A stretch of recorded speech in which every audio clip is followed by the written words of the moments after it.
Assalamualaikum warahmatullahi wabarakatuh. Anak-anak, hari ini kita belajar tentang mengimani rasul-rasul atau kekasih Allah Subhanahu wa taala. Yang pertama, dalil tentang perintah supaya kita beriman kepada nabi dan rasul adalah Quran surat Al-Baqarah ayat 285. Bismillahirrahmanirrahim. Amanar rasulu bima unzila ilaihi mir rabbihi wal mu'minun kullun amana billahi wa malaikatihi wa kutubihi wa rusulih la nufarriqu baina ahadim mir rusulih wa qalu sami'na wa ata'na ghufranaka rabbana wa ilaikal masir, yang artinya Rasul Muhammad beriman kepada apa yang diturunkan kepadanya, Al-Quran dari Tuhannya. Demikian pula orang-orang yang beriman, semua beriman kepada Allah, malaikat-malaikatnya, kitab-kitabnya, dan rasul-rasulnya. Mereka berkata, kami tidak membeda-bedakan seorang pun dari rasul-rasulnya. Dan mereka berkata, kami dengar dan kami taat. Ampunilah kami ya Tuhan kami, dan kepadamu tempat kami kembali. Jadi dalam ayat ini kita diperintahkan untuk beriman kepada para rasul-rasul Allah beserta dengan kitab-kitabnya. Pengertian iman kepada rasul-rasul Allah Subhanahu wa taala. Iman menurut bahasa artinya percaya. Sedangkan pengertian dari iman kepada rasul-rasul Allah Subhanahu wa taala adalah meyakini bahwa Allah Subhanahu wa taala menurunkan para nabi dan rasul kepada kami semua sebagai umatnya. Tidak hanya meyakini dengan hati, namun kita diharuskan untuk mengaplikasikan keimanan kepada rasul-rasul Allah dalam kehidupan sehari-hari.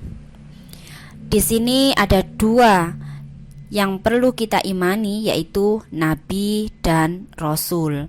Namun yang diwajibkan bagi kita adalah mengimani 25 rasul. Mengimani nabi dan rasul diwajibkan bagi setiap orang Islam karena hal ini dijelaskan oleh Allah Subhanahu wa taala dalam Quran surat An-Nisa ayat 136.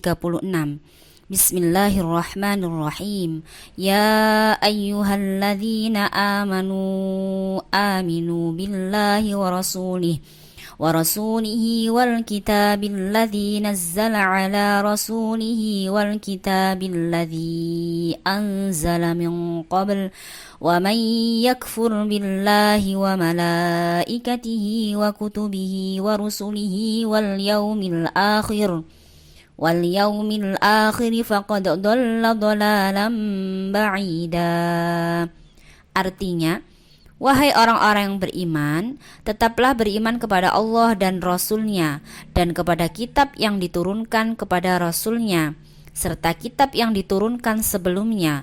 Barang siapa ingkar kepada Allah, malaikat-malaikatnya, kitab-kitabnya, rasul-rasulnya, dan hari kemudian, maka sungguh orang itu telah tersesat sangat jauh. Demikian adalah dalil tentang kewajiban bagi setiap orang Islam untuk beriman kepada rasul-rasul Allah. Di antara rasul-rasul Allah ada yang mendapat gelar Ulil Azmi. Ulil Azmi adalah gelar yang diberikan kepada rasul-rasul Allah yang memiliki kesabaran yang luar biasa. Rasul-rasul tersebut adalah yang pertama Nabi Nuh alaihissalam, Nabi Ibrahim alaihissalam, Nabi Musa alaihissalam, Nabi Isa alaihissalam, dan yang terakhir adalah Nabi Muhammad sallallahu alaihi wasallam. Sifat-sifat Rasul-Rasul Allah. Rasul-Rasul Allah memiliki 3 sifat. Yang pertama yaitu sikap wajib. Sifat wajib adalah sifat yang harus dimiliki oleh seorang Rasul, yaitu ada 4 sifat. Yang pertama as-siddiq, yang artinya jujur. Yang kedua al-amanah. Yang ketiga at-tabligh. Dan yang keempat adalah fatona. Dan sifat mustahil adalah kebalikan dari sifat wajib. Yang pertama adalah kizib, yang kedua khianah, yang ketiga al-kitman, yang keempat al-balada. Dan sifat jaiz adalah sifat-sifat yang dimiliki oleh Rasul yang berhubungan dengan sifat-sifat manusia pada umumnya, seperti Rasul juga membutuhkan makan, minum, menikah, tidur, dan lain sebagainya. Rasul juga memiliki sifat-sifat yang tidak terdapat pada selain Rasul, yaitu seperti sifat ismatur Rasul adalah orang yang maksum, terlindung dari dosa dan salah dalam kemampuan pemahaman agama, ketaatan dan menyampaikan wahyu Allah. Yang kedua, iltizamur Rasul adalah orang-orang yang selalu berkomitmen dengan apapun yang mereka kerjakan. Dua hal ini tidak ditemukan pada orang-orang selain Rasul. Berikut ini adalah dalil-dalil bahwasanya Rasul itu memiliki sifat wajib dan sifat mustahil. Rasul memiliki sifat as-siddiq, yaitu Rasul selalu benar. Dijelaskan dalam Quran surat Maryam ayat 41. Bismillahirrahmanirrahim. Wadkur fil kitabi Ibrahim innahu kana siddiqan nabiyya, yang artinya, dan ceritakanlah Muhammad kisah Ibrahim di dalam kitab Al-Quran. Sesungguhnya dia adalah seorang yang sangat membenarkan seorang nabi. Dan mustahil bagi Rasul memiliki sifat al-kizib, yaitu berbohong. Hal ini dijelaskan dalam Quran surat An-Najm ayat 2-4. Bismillahirrahmanirrahim. Ma dhalla sahibukum wa ma ghawa wa ma yantiqu 'anil hawa in huwa illa wahyun yuha.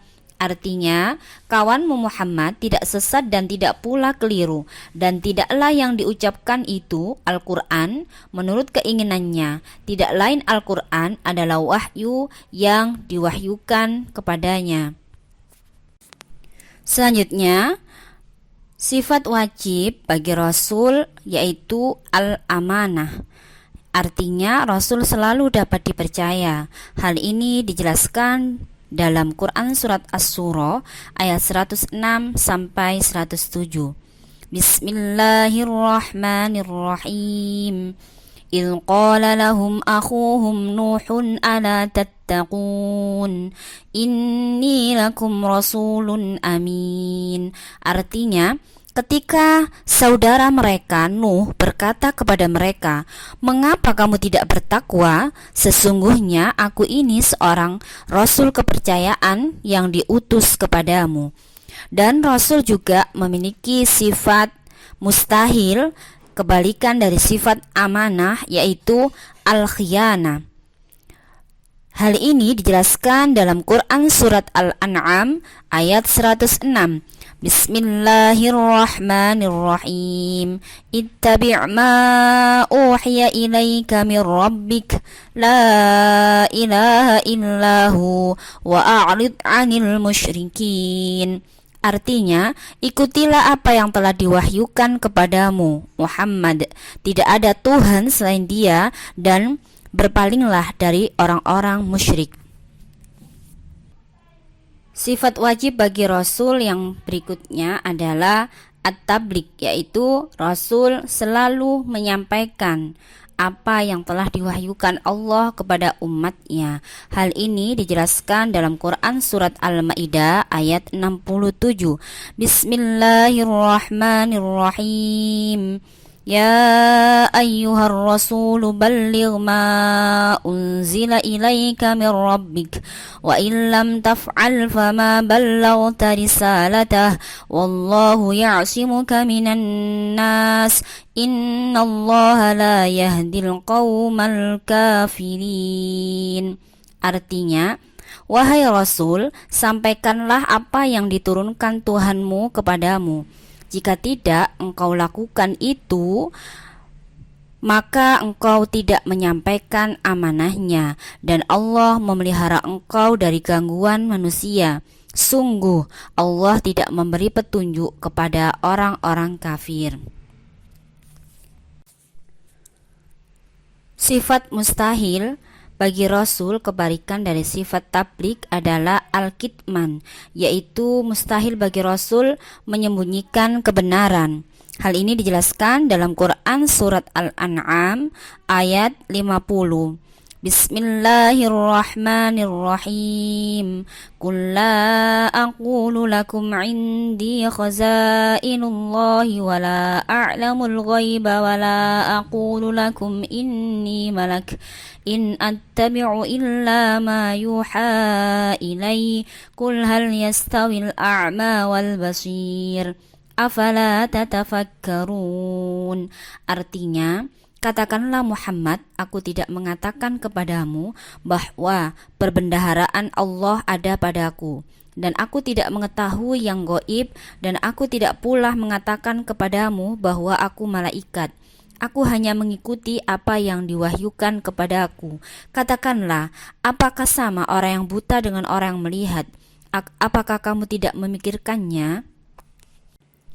Yang terakhir, wajib bagi Rasul memiliki sifat al-fatonah, yaitu Rasul memiliki kecerdasan yang tinggi, dan mustahil bagi Rasul memiliki sifat al-balada, yaitu bodoh. Hal ini dijelaskan dalam Quran surat Al-A'raf ayat 199.